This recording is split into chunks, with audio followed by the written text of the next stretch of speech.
Il-Partit Nazzjonalista ddej b'kampanja ta' gideb fuq il-ħabs saħansitra fuq imwiet ta' individwi fil-ħabs.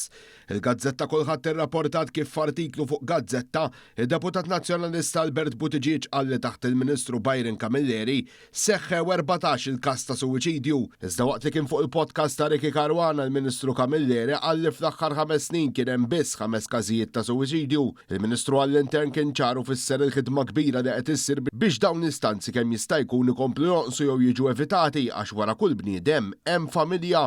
Il-kulħadd innotat ukoll il-Midja Nazzjonalista wkoll tikdeb fuq il-ħabs hekk kif titilu ħarġet aħbar dwar attentat ta' suwiċidju iżda ġiet imgidba immedjatament mit-tmexxija tal-ħabs. Intqal kif persuni midħla tal-qasam jgħidulek li l-ħabs illum lanqas jintaraf mill-ħabs kif kien taħt Gvern Nazzjonalista. F'intervista reċenti il-kap eżekuttiv tal-ħabs Chris Sigel ikkonferma li għal sen oħra ma kienx hemm priġunieri li ttestjaw pożittiv għad droga.